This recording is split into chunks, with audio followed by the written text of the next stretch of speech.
नमस्ते, अभिवादन आपका इनोसेंट इन्वेस्टर के इस नए वीडियो में आपके लिए डिस्क्लेमर। आज मुझसे एक सवाल काफ़ी ज़्यादा पूछा जा रहा है, आज सरकारी स्टॉक्स में आग क्यों लगी पड़ी है। तो मैं एक्सप्लेन करूंगा, उससे पहले कुछ बातें आपको बता देना चाहता हूं कि कुछ दिन पहले मैंने टेलीग्राम पे आपको एक पोस्ट डाली थी, it's time to buy low PE stocks. और लो पी स्टॉक्स कौन से होते हैं? मोस्ट ऑफ द केसेस में सरकारी स्टॉक्स ही होते हैं। और मैं आपको बता दूं कि जो स्टॉक्स सरकारी नहीं और लो पी पे थे, आज उनमें से भी बहुत सारे स्टॉक्स भागे हैं। हम यहाँ पर उनका जिक्र नहीं करेंगे, लेकिन अगर आप कहोगे तो उस पर अलग से वीडियो जरूर बना देंगे आने वाले दिनों में, या फिर आज ही। खैर, आज ही नहीं पॉसिबल हो पाएगा, लेकिन बना देंगे अगर आप लोग कहोगे तो। लेकिन आज बात करेंगे कोल इंडिया की, जिसको हमने आपको सिंपली रिकमेंड किया था। आईआरएफसी भी आपको बढ़िया मौका मिला था नीचे खरीदने के लिए। उसके अलावा आप तमाम सरकारी स्टॉक्स में चले जाओ, आईओसी मतलब चलता है ही नहीं, और इस बार धूम मचा दिया इसने भी। उसके बाद भेल की बात क्या करें, स्टॉक देख रहे हैं कितना परसेंट ऊपर है, 15% ऊपर की क्लोजिंग दिया है। और मैंने इस समय के आसपास बोला था स्टॉक खरीदने के लिए, कौन सा? जिनका पी लो हो।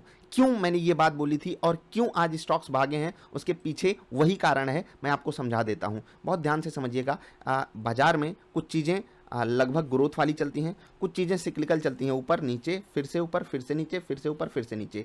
एक टेंडेंसी है बाजार की, वो ये कि बाजार में जब कोई दिक्कत आती है तो जो लो पी स्टॉक्स होते हैं, अगर वो करेक्शन दिखा चुके हैं तो एक समय ऐसा आता है कि वो स्टेबल हो जाते हैं, गिरावट दिखाकर वो स्टेबल हैं। उसके बाद बाजार में कुछ अनसर्टेनिटी आई है, चाहे वो किसी न्यूज़ को लेकर हो, जैसे कि अभी कोविड को लेकर थी। और ये जब आप सिक्लिकल इन्वेस्टमेंट स्ट्रैटेजी को समझने की कोशिश करोगे और उस पर काफ़ी काम करोगे, तो आप खुद ये चीज़ें प्रिडिक्ट करने लग जाओगे और चीज़ों को समझोगे। अब कोल इंडिया हमने क्यों आपको वहाँ पर बोला? कभी तो मैं जनरली इन स्टॉक से हमेशा आपको दूर रहने के लिए बोलता हूँ। मैं even state bank of India आपको कब बोलता था कि भाई साहब इससे दूर रहो। बैंकिंग में भी, जो कि बैंकिंग का क्या कहते हैं, मिरेकल वाला बैंक है भारत में, वही लगता है बैंकिंग इंडस्ट्री चलाता है। बाकी अन्य स्टॉक्स भी बहुत सारे मतलब जगहों पे बहुत बेहतरीन काम करते हैं, लेकिन वो चलते नहीं हैं। अब ऐसे समय में आप क्यों खरीद सकते हो? पहली चीज़ तो आप वॉल्यूम वगैरह देख करके ये चीज़ प्रिडिक्शन कर सकते हो।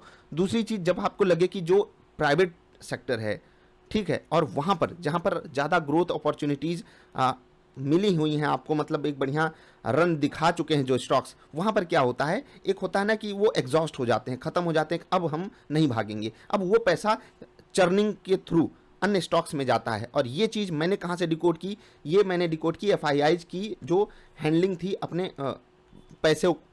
जब वो अपने पैसों को अलग तरीके से हैंडल करने लगे, वो दिन भर में वो अगर 1000 करोड़ खरीद रहे हैं, पता चल रहा है कि वो 7000 करोड़ बेच रहे हैं, और फिर 8000 करोड़ खरीद ले रहे हैं। और अगर फिर इसी का वाइस वर्सा हो सकता था कि 8000 करोड़ बेच रहे हैं, 7000 करोड़ खरीद रहे हैं, मतलब वो ट्रांजैक्शन ज़्यादा कर रहे हैं। नेट नेट हमको सिंपल चीज़ें दिखाई दे रही हैं। इसका मतलब क्या है? वो कुछ स्टॉक्स को बेच रहे हैं, प्लस कुछ स्टॉक्स में अपना पैसा डाल रहे हैं, और वो पैसा धीरे धीरे करके डालते हैं। याद रखिएगा, अगर वो अचानक किसी स्टॉक में पैसा डाल देंगे, वो तुरंत ही भाग जाएगा और फिर वो उसमें प्रॉफिट कमा नहीं पाएंगे, इसलिए वो कई दिनों में डालते हैं। और वही चीज़, वही पैटर्न आप इन स्टॉक्स में जाकर देख सकते हो। चाहे वो कोल इंडिया हो, स्टॉक गिरा, फिर उनका आप देखोगे एफआईआईज बिकवाली चालू किए, स्टॉक गिर चुका है, उनको पता है वैल्यूएशन बहुत अट्रैक्टिव है, तो यहाँ पर पूरी जोन बनाकर खरीदेंगे। मैंने आपको रिकमेंड भी किया हुआ था ये। खैर, अन्य स्टॉक्स भी, अब ये डायरेक्टली आपको कैसे बताया जाए कि लो पी का मतलब क्या होता है, जाकर आप खुद सर्च करते हैं, आपको ढेर सारी लिस्ट मिल जाती। ठीक है, अब कोई भी स्टॉक आप ले लीजिए, पूरी एक गिरावट आई, उसके बाद एक रेंज बनाया, अब इस रेंज में वो खरीदेंगे। एफआईआईज की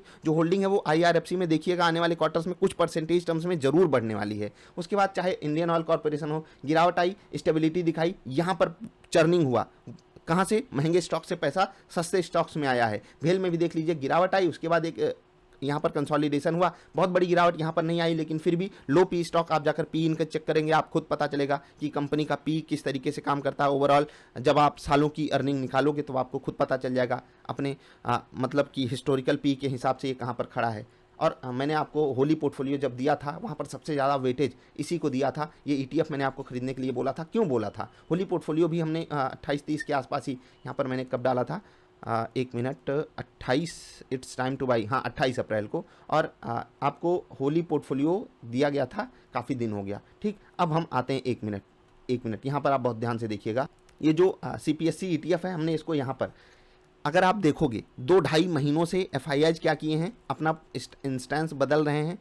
क्या कर रहे हैं वो जा रहे हैं सेलिंग की तरफ। डीआईआईज क्या कर रहे हैं? वो बाइंग की तरफ आ रहे हैं। अब वो खरीदेंगे क्या? डीआईआईज ऐसा तो है नहीं कि जो एफआईआईज बेचेंगे वही खरीदेंगे। सबकी अपनी अपनी वो होती है, कोई कहीं कुछ खरीद रहा है, कोई कहीं कुछ बेच रहा है, नेट नेट हमको पता चल जाती है बात। अब ये जो रन आया है, इसका अंत कहाँ होगा? मैं तो जनरली सीपीएसई ईटीएफ वालों को कहूँगा आप एक बढ़िया प्रॉफिट्स में हो, इसके बाद अब ब्रेकआउट मिले तभी आपको खरीदारी करनी चाहिए कई सारे स्टॉक्स। और इसमें अगर आपको इतना बड़ा गेन मिल रहा है तो सीपीएसई ईटीएफ चलता ही कहाँ है? आप देख लीजिए 16 से 32 तक तो हुआ नहीं है, बाजार कहाँ से कहाँ पहुँच गई, ये बिल्कुल चला ही नहीं है। तो सीपीएसई ईटीएफ अगर आपको 5-7-8% का रिटर्न दे रहा है वो बहुत बहुत बहुत बड़ा रिटर्न है। समझिए जो गोल्ड का 7-8% का रिटर्न है वही सीपीएसई ईटीएफ का भी 7-8% का रिटर्न है। और इसीलिए इन दोनों को मैंने सबसे ज़्यादा वेटेज दिया था उस समय।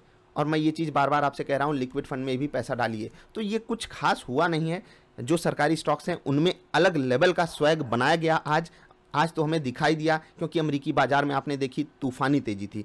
एफआईआईज ने आज दबाकर यहाँ पर खरीदारी की है, भले नेट सेलिंग आ जाए उनकी, मुझे अभी डेटा एग्जैक्टली नहीं पता है, लेकिन बहुत ज़्यादा चांसेस है कि उनकी इन स्टॉक्स में खरीदारी आई होगी। अगर आप जाकर बाइंग लेवल्स वहाँ पर देखोगे तो वो बाइंग खूब दबाकर किए होंगे, भले सेलिंग उससे ज़्यादा हो, अन्य बड़े स्टॉक्स में उन्होंने बिकवाली कर दी हो। तो ये था ओवरऑल एनालिसिस। आई होप आपको बात समझ में आई होगी कि लो पी स्टॉक्स को आपको कब खरीदना चाहिए। हमेशा सस्ते के चक्कर में पड़ोगे तो पैसा जलेगा। और जब आप कोल इंडिया, आप सोचिए कुछ लोग यहाँ पर भी कोल इंडिया में मुझसे सलाह ले रहे हैं कि आपने 140-42 के आसपास इसमें बोला था प्रॉफिट बुक करोगे, वो रेट आया, आपने टेलीग्राम पे अपडेट भी कर दिया बुक करने को, ये स्टॉक और ऊपर भाग गया, अभी मेरे पास होल्डिंग में है, मैं क्या करूं, लॉन्ग टर्म के लिए होल्ड करूं या नहीं? इसका जवाब मैंने कल वाली वीडियो में दिया था दूसरे चैनल पे, यहाँ पर फिर से आपको कह रहा हूँ, आप ट्रेलिंग स्टॉप लॉस का यूज कर लीजिए। ये लेवल बहुत इंपॉर्टेंट है इसके लिए 150 का, 150 के ऊपर निकला फिर से एक बड़ा मोमेंटम आपको यहाँ पर मिल सकता है। अभी तो मतलब कोल इंडिया में क्या बताऊँ, 125 की बात छोड़िए, ये 225-325 में भी सस्ता स्टॉक है अगर मार्केट से कंपेयर करोगे तो। अब सोच लीजिए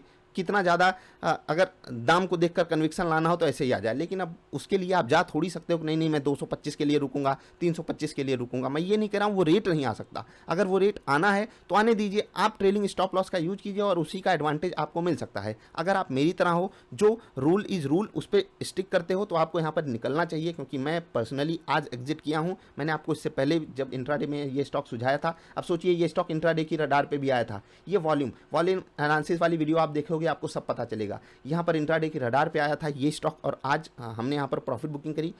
आपको क्या डिसीजन लेना है वो आप डिसाइड करो कल वाली वीडियो देख करके कि आपको निकलना कहाँ है, ये आपके ऊपर डिपेंड करेगा। मैं लो पी वाले स्टॉक्स में बहुत ज़्यादा लालच नहीं करता हूँ, 8 से 10। इसके अलावा मैंने 3-4 स्टॉक्स ही और ख़रीदे थे, और आपको बता दूँ ना मैंने वेल खरीदा था ना आईओसी खरीदा था, ठीक। सीपीएसई ईटीएफ मैंने खरीदा था, ये आपके लिए डिस्क्लेमर है। आईआरएफसी मेरे पोर्टफोलियो में था, ये भी आपके लिए डिस्क्लेमर है। कोल इंडिया मैंने खरीदा था, ये आपके लिए डिस्क्लेमर है ही।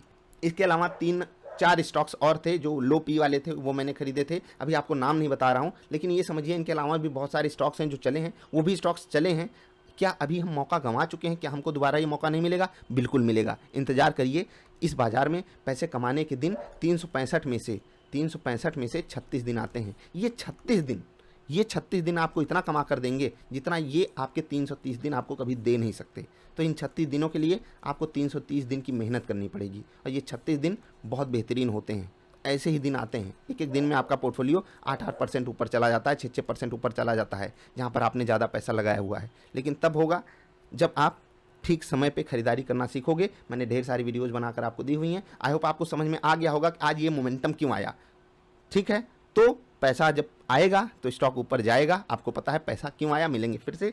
वीडियो पसंद आई तो लाइक कर देना, और कोई सवाल सुझाव तो नीचे बताना, और अगर ये बात समझ में नहीं आई तो वो भी बताना, हम अलग तरीके से आपको समझाने की कोशिश करेंगे। अभी के लिए इतना ही, नमस्कार।